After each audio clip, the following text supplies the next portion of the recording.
왜 아멘을 아무도 안 하는 것 같죠? 제가 못 들은 건가요? 어제 조치원에서 돌아온 친구들, 우리 안영식 목사님이 그렇게 강조하셨는데 목사님이 얘기할 때마다 아멘으로 응답해라, 그게 하나님께 드린 제사다, 이렇게 얘기했는데 아무도 안 하는 것 같아요. 조치원 팀. 네. 예. 감사합니다. 네. 역시 팀장님은 다릅니다. 우리가 지난 시간 동안 다니엘서를 통해서 하나님 나라 백성으로서 세상을 살아가는 길을 우리가 함께 걸어왔어요. 1장에서 우리는 우리 표 한번 보여줄까요? 네. 그냥 쭉 한번 정리해봤는데 여러분 보시면 좋겠어요. 보시면서 들으세요. 1장에서 우리는 하나님을 대적하는 세상에 믿음의 선을 그으며 타협하지 않는 정체성을 세웠습니다. 그리고 2장에서는요, 미래를 주관하시는 하나님을 믿으며 내일을 맡기는 삶을 배웠죠. 3장에서는 인간의 권세는 끝나지만 하나님의 통치는 영원하다는 사실을 기억했습니다. 또 4장에서는요, 내 삶의 왕좌를 하나님께 내어드릴 때 참된 자유와 행복을 누린다는 걸 배웠어요. 또 5장에서는 우리는 하나님 앞에서 저울 위에 서는 존재임을 기억하며 책임 있게 살아야 된다라고 배웠습니다. 6장에서는 하나님께서 고난과 아픔을 통해 우리를 당신의 자녀로 만들어 가신다라는 것을 나눴죠. 또 7장에서는 하나님의 나라는 영원하다라는 소망을 함께 품었습니다. 하지만 세상은요, 여전히 악하고 혼란하죠. 그래서 우리는 8장에서 하나님을 대적하는 강력한 뿔의 시대를 사는 법을 배우며 분별력을 키웠어요. 그리고 9장에서는 말씀과 기도로 엎드릴 때 멀리 보는 눈을 갖게 된다는 걸 깨달았습니다. 그리고 10장에서는 강력한 뿔의 시대를 살면서도 하나님이 함께 하시기에 두려워하지 않을 이유를 배웠고요. 또 무엇보다 11장에서는 하나님을 아는 백성이 진짜 강한 사람이라는 걸 배웠습니다. 이제 오늘 마지막 메시지는 이것입니다. 별처럼 빛나는 사람. 마지막 날 하나님 나라에서 영원한 빛을 발하는 인생으로 살아가자는 것이죠. 바로 그 길을 향해서 우리가 함께 이 길을 걸어가고 있는 겁니다. 오늘 캄캄한 어둠 속에서 홀로 빛나는 밤하늘의 별처럼 살았던 이 다니엘의 마지막 이야기를 나누려고 합니다. 다니엘서의 후반부인 7장부터 12장까지는요, 꿈과 환상에 대한 이야기라고 했어요. 그리고 그 모든 꿈과 환상을 통한 계시에서 늘 반복되어 나오는 것은요, 바로 지금 겪는 고난과 핍박이 끝이 아니라는 것이었습니다. 심지어 앞으로는요, 더 심각한 고난과 핍박이 찾아올 것이라는 것이 반복되어 나왔죠. 그리고 그 반복되는 계시의 내용은요, 12장에서 극에 달합니다. 본문 1절 중간에 보면 이렇게 기록해요. 그리고 나라가 생긴 뒤로 그때까지 없던 어려운 때가 올 것이다. 마지막 장의 첫 번째 절에서 이렇게 이야기하고 있는 거예요. 지금 다니엘과 이스라엘 백성들이 겪고 있는 고통과 핍박도 힘이 드는데 앞으로는 나라가 생긴 뒤로 그때까지 없던 어려운 때가 올 것이라고 말씀하죠. 이것은 9장에서 다니엘의 기도에 대한 응답으로 주어졌던 말씀을 떠오르게 합니다. 71회가 지나야 모든 것의 끝이 올 것이다. 그리고 고레스 왕을 통해 해방된 건 이제 새 이래가 지난 것에 불과하고 앞으로 63이래가 더 남았고 특별히 마지막 한 이래는 더 고통스러운 때가 될 것이라는 말씀이었죠. 그리고 오늘 12장 1절에서도 그와 같은 맥락의 말씀이 이어집니다. 앞으로 나라가 생긴 이래로 경험하지 못했던 고통의 때가 찾아온다는 것이죠. 지금도 주위가 캄캄한 어둠 속에 갇혀 있는 것처럼 고통스러운데 앞으로는 그와 비교할 수 없을 정도로 캄캄한 어둠이 찾아온다고 하니 얼마나 답답하고 두려웠을까요? 그러나 하나님의 계시는 이것이 다가 아니었습니다. 1절 전체를 다시 한번 보겠습니다. 우리 다 같이 한번 읽어볼까요? 시작. 그때에 너의 백성을 지키는 위대한 천사장 미가엘이 나타날 것이다. 그리고 나라가 생긴 뒤로 그때까지 없던 어려운 때가 올 것이다. 그러나 그때에 그 책에 기록된 너의 백성은 모두 피하게 될 것이다. 아멘. 그때가 언제입니까? 이 세상이 가장 어두운 그때를 말하는 것이죠. 악이 득세하는 것처럼 보이는 그때를 말하는 겁니다. 하나님을 대적하는 세상이 승리하는 것처럼 보이는 그때를 말하는 거예요. 하나님을 믿고 의지하는 믿음의 사람들이 가장 극심한 고통 속에 있는 그때를 말하는 것입니다. 그런데 그때의 위대한 천사장 미가엘이 나타날 것이라고 말해요. 그 미가엘이 무엇을 합니까? 9장에서 바사제국의 천사장과 영적 전쟁을 벌였던 것처럼 하나님의 백성들을 지키는 것입니다. 이것은 그때에도 여전히 신실하게 믿음을 지키는 이들을 하나님께서 지켜 보호하신다는 것을 의미하는 거죠. 우리 하나님은요 결코 당신의 백성들의 고통 가운데 내버려 두지 않으신다는 거죠. 늘 언제나 그 고통 가운데 우리와 함께 하시는 하나님이십니다.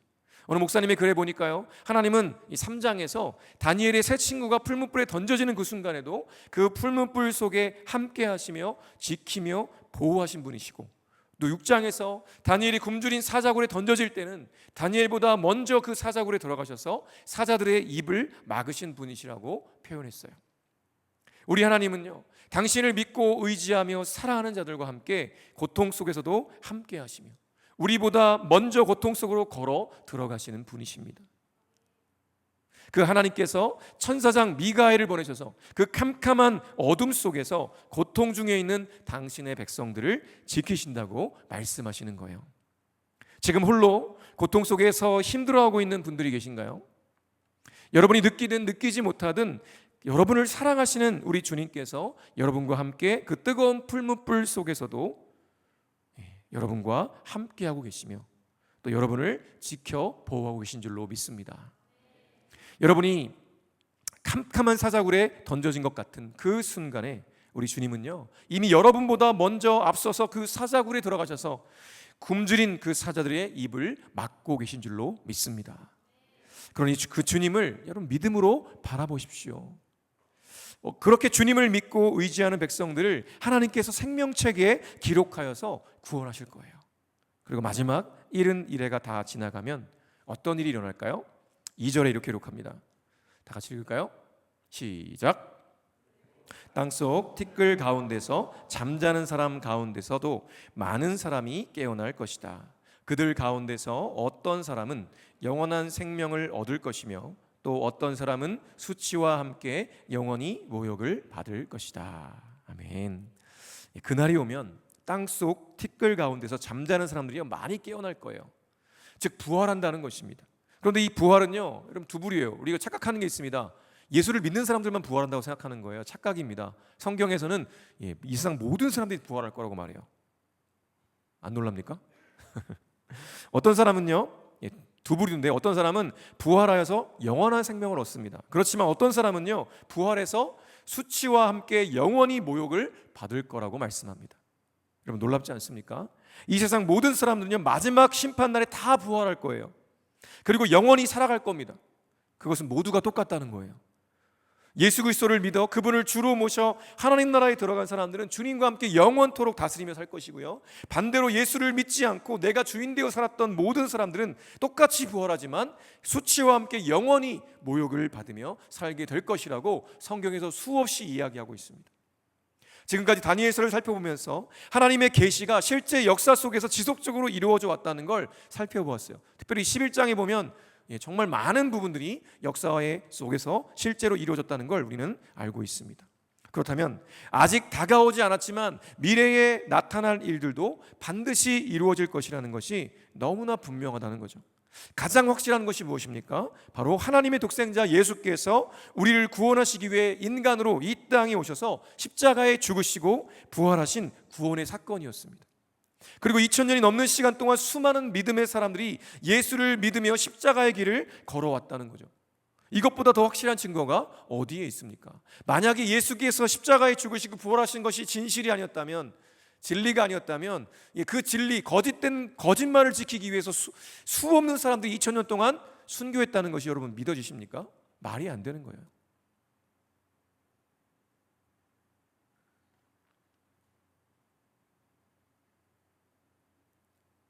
이보다 확실한 증거는 없습니다. 그럼에도 이 말씀을 우리 하나님을 믿지 않는 사람들이 있다는 거예요. 10절에 보니까 이렇게 기록합니다. 많은 사람이 깨끗해질 것이다. 그러나 악한 사람들은 이해하지 못하고 계속 악해질 것이다. 지혜 있는 사람들만이 이해할 것이다. 악한 사람들은요 이해하지 못하고요 계속 악해질 거래요.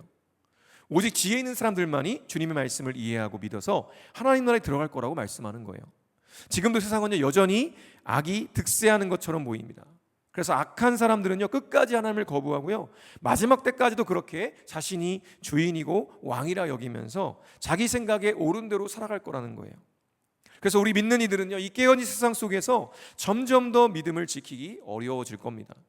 점점 더 악해져가는 사람들 속에서 우리도 악해지지 않으면 버틸 수 없을 것 같다고 여기게 될 것이기 때문이죠. 그래서 많은 청년들이, 많은 성도들이 세상과 타협하며 살고 싶은 유혹을 받습니다. 너 혼자 고상한 척 거룩하게 산다고 뭐가 달라지냐라고 유혹하죠. 남들 다 저렇게 타협하면서 적당히 지킬 거 지키고 즐기며 사는데 왜 너만 유별나게 힘들게 사느냐고 유혹할 겁니다. 그러나 분명히 기억하십시오. 이 캄캄한 시대에 수많은 사람들이 하나님의 말씀을 외면하고 자기 생각에 옳은 대로 살아가다가 결국은 영원한 수치를 경험하게 될 것입니다. 여러분, 이른 일에는 영원에 비하면 아주 잠깐입니다. 잠깐의 만족을 위해 영혼을 버리는 어리석음을 범하지 마시길 바랍니다. 우리도 이러한데요, 직접 계시를 받았던 다니엘은요 얼마나 답답하고 힘들었을까요? 그때 다니엘이 보는 환상이 이어지죠. 한 사람이 모시옷을 입은 사람에게 묻습니다. 이 모시옷을 입었다는 건, 모시옷은 세마포를 말하는 거거든요. 근데 세마포 옷은 누가 입냐면 제사장이 입습니다. 결국 이 여기에 나오는 세마포를 입은 그 한 사람은 누구냐면 바로 우리의 대제사장이신 예수 그리스도를 말하는 겁니다. 그 예수님께 묻는 거예요. 이런 놀라운 일들이 끝나기까지 얼마나 걸립니까? 그랬더니 그 예수님이 두 손을 하늘로 높이 들고 하나님께 맹세하며 말합니다. 한 때와 두 때와 반 때가 지나야 한다. 거룩한 백성이 받는 핍박이 끝날 때에 이 모든 일이 다 이루어질 것이다 라고 말씀하시는 거죠. 우리가 계속 얘기했죠. 한때, 두때, 반때, 3년 반이라는 시기이지만 이것이 얼마나 되는지 우리가 상징적으로 이해할 수밖에 없죠. 그런데 그 때가 지나야, 거룩한 백성이 받는 핍박이 다 지나야 이 모든 일이 다 이루어질 것이다 라고 말씀하셨다는 것입니다. 그러니까 정확하게 얼마가 걸린다 이런 얘기를 안 하시는 거예요. 그러니까 다니엘 어때요? 이해가 안 되는 거예요. 이걸 보다가 이해가 안 돼서 다시 묻습니다. 8절입니다. 나는 듣기는 하였으나 이해할 수가 없어서 물었다. 천사님, 이 모든 일의 결과가 어떠하겠습니까? 지금까지 엄청난 계시와 환상을 보았는데요, 이해가 잘 되지 않고 또 너무 궁금한 거예요. 그래서 일이 어떻게 될지 물었습니다. 어찌 보면 당연한 질문일 거예요. 우리도 다니엘과는 상황이 좀 다를지 몰라도요, 얼마나 궁금한 게 많은지 몰라요. 주님, 저 이번에 합격할 수 있나요? 저 연애는 할 수 있겠죠? 결혼은요? 저 취직은 되나요? 저 이 직장이 잘 맞는 걸까요? 이직해야 되나요? 저 주식에 투자를 해야 될까요? 등등 너무나 많은 질문을 가지고 있습니다. 지금 내가 겪고 있는 일들을 다 이해가 안 되는 거예요. 내가 하나님을 이렇게 믿고 있는데, 이렇게 섬기고 있는데 왜 나에게 이런 일이 일어나는 거죠? 하나님, 제가 이렇게 기도하고 섬기고 이렇게 주의 말씀을 붙들고 순종하려고 애쓰는데 왜 제 인생 가운데 저 친구처럼, 저 사람처럼 이런 일이 나타나지 않는 거죠? 왜 저는 더 힘들고 어렵고 캄캄한 동굴 속에 있는 것만 같죠? 왜 하나님 빛이 안 보이는 거죠? 하나님 말씀은 이렇다고 말씀하고 있는데 왜 저의 삶은 그렇지 않은 거죠? 라고 질문을 던지죠. 그리고 이해가 안 되는 거예요. 그래서 그 이유가 너무나 궁금하고 내 앞날이 너무나 궁금하죠. 제발 속 시원하게 주님이 다 말씀해 주시면 정말 좋을 것 같은 거예요. 우리도 그런데요, 다니엘은 얼마나 답답했겠습니까? 그러나 우리 주님은 다니엘에게 이렇게 말씀하시죠. 9절부터 12절 말씀인데요, 우리 다 같이 한번 읽어볼까요? 시작. 그가 말하였다. 다니엘아, 가거라. 이 말씀은 마지막이 올 때까지 은밀하게 간직되고 감추어질 것이다. 많은 사람이 깨끗해질 것이다. 그러나 악한 사람들은 이해하지 못하고 계속 악해질 것이다. 지혜 있는 사람들만이 이해할 것이다. 날마다 드리는 제사가 없어지고 혐오감을 주는 흉측한 것이 세워질 것이다. 1290일이 지나갈 것이다. 1335일이 지나가기까지 기다리면서 참는 사람은 복이 있을 것이다. 아멘. 다니엘의 궁금증을 해결해 주지 않으시는 거예요. 그죠? 다니엘아, 가거라 라고 말씀하십니다. 왜냐하면요, 이 말씀은 마지막이 올 때까지 은밀히 간직되고 감추어질 것이기 때문이라고 말씀하시는 거예요. 네가 정말 이해가 되지 않고 궁금한 건 내가 다 알지만, 그러나 안타깝게도 이 마지막까지 이 말씀은 은밀하게 간직되고 감추어질 것이기 때문에 너에게 알려줄 수 없다라고 말씀하시는 거예요. 대신 뭐라고 말씀하세요? 그죠? 너는 가라 라고만 말씀하시는 거죠. 도대체 어디로 가라시는 걸까요? 이 가라는 말씀은요, 지금까지 다니엘이 신실하게 믿음을 지키며 인내의 길을 걸어왔듯이 앞으로도 그렇게 때로는 이해가 되지 않는다고 해도 하나님을 믿고 이 깨어진 세상 속에서 삶을 살아내라는 의미인 것입니다. 그래서 이 세상 속으로 가라는 것이에요. 네가 지금까지 해왔던 그대로 가라는 것입니다. 이것이 바로 주님의 답이었습니다. 그렇게 때로 이해가 되지 않아 답답하고 힘들어도요, 기다리면서 참는 사람은 복이 있을 것이니 앞으로도 그렇게 계속 신실하게 인내하며 믿음으로 가라고 말씀하시는 것입니다. 만약 하나님께서요, 다니엘이 알아야만 한다고 여기셨다면 그 모든 일의 결국을 다 알려주셨을 거예요. 그러나 하나님께서 보시기에 다니엘이 알 필요가 없다고 여기셨고요, 그 일을 마지막까지 간직하여 두라고 하셨다면 다 그만한 이유가 있기 때문인 것입니다. 그래서 하나님께서는 지금 다니엘이 앞으로 되어질 일이 궁금하겠지만 너는 거기에 마음을 쓰지 말고 그저 지금까지처럼 하나님을 믿는 믿음으로 신실하게 이 깨어진 세상 속에서 인내하며 살아가라고 말씀하시는 거죠. 그리고 마지막 13절에 이렇게 말씀하십니다. 너 다니엘아, 너는 끝까지 신실하여라. 너는 죽겠지만 끝날에는 내가 일어나서 내게 돌아올 보상을 받을 것이다. 아멘. 나이 많은 다니엘이요, 아직도 이해하지 못하고 고통 속에 있지만 그럼에도 끝까지 신실하라고 말씀하시는 거예요. 그렇게 죽을 때까지 신실하게 살아갈 때 하나님이 정하신 끝날이 되면 다니엘이 부활해서 그가 받을 보상을 받을 것이라고 말씀하십니다. 여러분, 그 보상이 뭘까요? 3절에 이렇게 기록합니다. 다 같이 한번 읽어볼까요? 시작. 지혜 있는 사람은 하늘의 밝은 빛처럼 빛날 것이요, 많은 사람을 옳은 길로 인도한 사람은 별처럼 영원히 빛날 것이다. 아멘. 이 말씀은요, 같은 내용을 두 번 반복하고 있어요. 그래서 앞에 부분과 뒤에 구절이 똑같은 내용이지만 반복되고 있는 건데요, 강조하는 거죠. 그래서 지혜 있는 사람은 누구냐면 많은 사람을 옳은 길로 인도한 사람이랑 같은 사람이에요. 또 하늘의 밝은 빛처럼 빛난다는 건 별처럼 영원히 빛난다는 것과 같은 내용입니다. 비록 다니엘이요, 평생을 살아오면서 하나님께서 이 세상을 심판하시고 하나님 나라를 완성하시는 것을 보지는 못했지만 다니엘은요, 지혜 있는 사람으로서 많은 사람을 옳은 길로 인도한 사람이었다고 하나님께서 인정해주고 계신 거예요. 그리고 그런 다니엘은 하늘의 별처럼 영원히 빛날 것이라고 말씀하고 계신 것입니다. 다니엘은 당시 바벨론의 술법사들처럼요, 살았습니다. 술법사들의 최정점에 있던 사람이 바로 다니엘이었어요.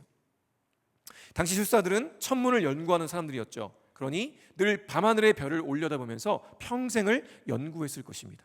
그러니까 다니엘은 소년 시절 바벨론의 포로로 끌려와서 페르시아 제국에 이르기까지 얼마나 많은 날 밤하늘을 올려다보았을까요?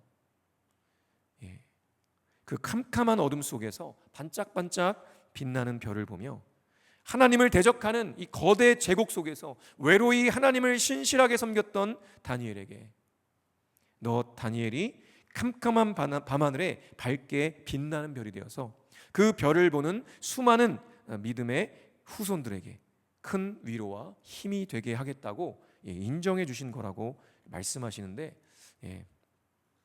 이것이 얼마나 참 위로와 힘이 되었는지 모르겠어요. 여러분, 다니엘은요, 멸망한 나라의 백성이었고요, 또 포로로 끌려왔던 사람이었습니다. 우리가 계속 봐왔던 것처럼요, 수많은 위험과 위기 속에서 살아왔던 사람이에요. 모두가 다 바벨론의 우상들을 섬기고 있는 그 거대한 흐름 속에서 홀로 우상이 아니라 오직 하나님만을 섬기며 신실하게 지켜왔던 사람이 바로 다니엘이었던 거죠. 여러분, 다니엘이 정말 신났을까요? 너무너무 즐거웠을까요? 너무나 행복했을까요? 저는 그렇지 않다고 생각합니다. 어떨 때는 정말 나같이 불쌍한 사람이 없다, 나같이 불행한 사람이 없다라고 여겼을 거예요. 왜요? 주변에 자신과 함께 믿음으로 살아가는 사람이 거의 없었잖아요. 다 우상 숭배하고 있고, 자신들이 물론 다니엘은 권력의 자리에 있었기도 했지만 그럼에도 불구하고 늘 시기와 질투를 받고 하나님을 섬기지 못하게 하려고 그렇게 갖은 모략과 질투를 받았던 사람이었죠. 그러니까 그가 그럼에도 불구하고 날마다 하나님 앞에 무릎 꿇고 3번씩 절하며 기도하며 살았던 그 다니엘, 얼마나 외롭고 힘들었을까 하는 생각을 해보게 되는 것입니다. 아마도 눈을 감지 않아도 눈을 뜨고 있는 대하나데도요 정말 그의 시선에는요 캄캄한 어둠이었을 거예요. 아무리 자기가 신실하게 살아간다 할지라도 바벨론의 포로의 생활은 끝나지 않을 것만 같고 또 해방이 되었다 할지라도 아직도 63일에가 남았다는 것이 너무나도 힘들었을 거예요.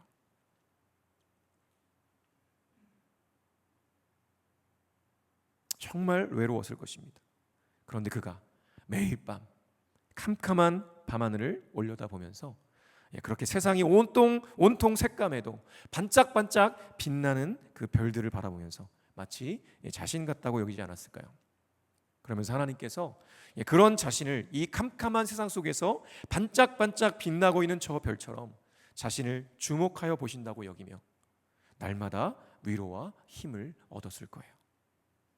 그리고 하나님은 그런 그를 인정해 주셨고요, 별처럼 영원히 빛나는 존재가 되게 해주신다고 지금 말씀하시는 거예요.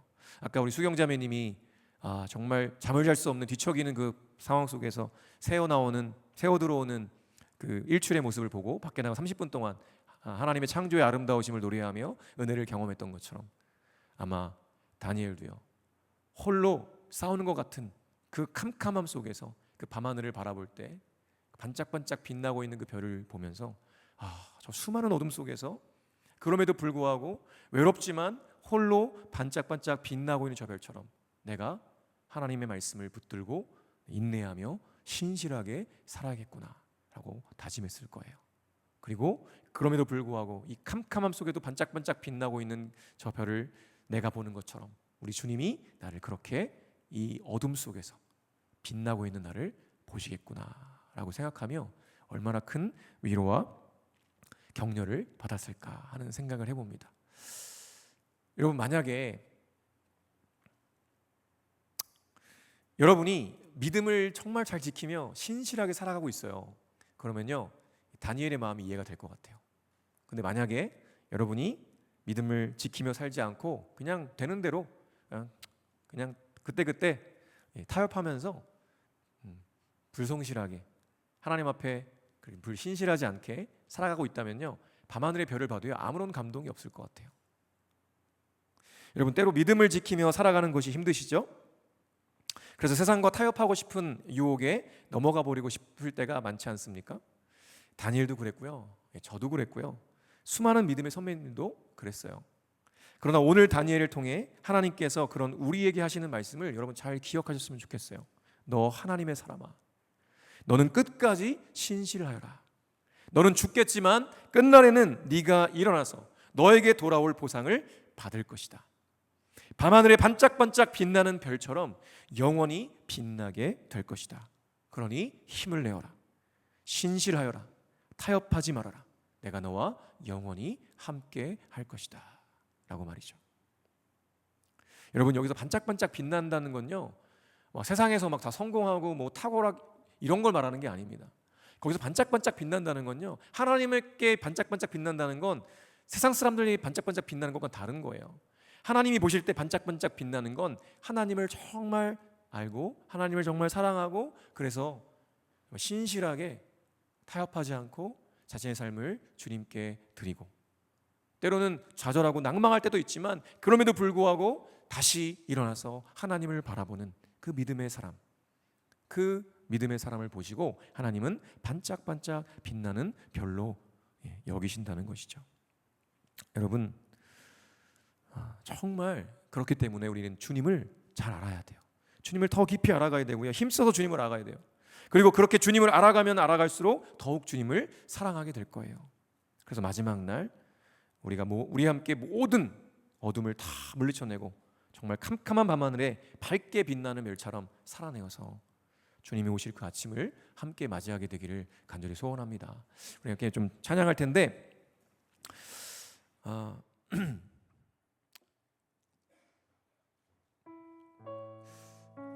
이 다니엘 전체 이 12장에 이르는 내용들을 참 묵상하고 연구하고 하는 게 참 저도 준비하면서 많이 힘들고 어려운 순간들이 참 많았는데 그럼에도 불구하고 제가 이 12장에 이르는 이 다니엘서를 묵상하고 연구하며 또 말씀을 나누면서 저에게 다시 한번 하나님이 주시는 메시지가 있었습니다.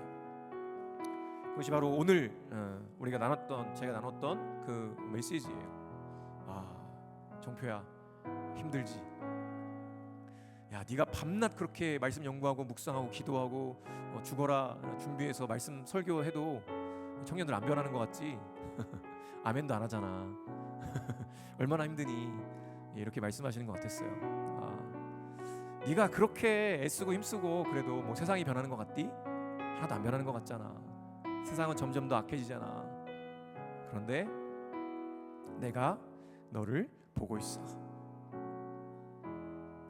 캄캄한 밤하늘에 반짝반짝 빛나는 별처럼 네가 힘들고 외롭지만 그럼에도 불구하고 나를 바라보고 믿음으로 살아가는 그 순간순간을 나는 지켜보고 있어. 마지막 날 내가 반드시 너를 일으킬 것이고 반드시 너에게 돌아갈 상을 줄 거야. 그러니 힘내라.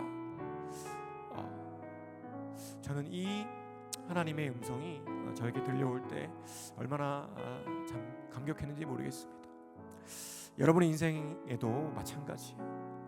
내가 아무리 열심히 살아가고 내가 아무리 신실하게 살아간다 할지라도 내 삶에 변화되는 게 아무것도 없는 것처럼 보이고 내 주변 사람들 안 바뀌는 것처럼 보이고, 그래서 내가 이렇게 산다고 뭐가 달라지나 라고 생각하는 그 순간에요, 기뻐하는 건 사탄이에요. 이 세상입니다. 그러나 우리 주님은 그런 순간에도 불구하고 주님, 제가 이렇게 열심히 살아고 이렇게 신실하게 살려고 애를 써도 아무런 변화가 없는 것 같아요. 너무너무 힘들어 죽겠습니다 라고 고백하며 울며 고통스러워하는 그 순간에 우리 주님께서 저 여러분에게 말씀하시는 거예요. 여러분, 그렇게 우리가 신실하여라 라고 말씀하시는 그 주님 말씀을 붙들고 우리가 한 걸음 한 걸음 다시 일어나서 걸어갑시다. 그래서 밤하늘에 반짝반짝 빛나는 별이 되어서 그렇게 많은 사람들을, 여러분의 뒤에 오는 수많은 믿음의 후배들이 여러분의 삶을 보고 반짝반짝 빛나는 그 별을 보고 정말 기뻐하고 감격해하고 나도 할 수 있다고 그렇게 달려갈 수 있도록 여러분 반짝반짝 빛나는 별로 살아 주십시오. 우리 함께 이 찬양 고백하면서 그날을 좀 소망했으면 좋겠습니다. 함께 찬양합니다.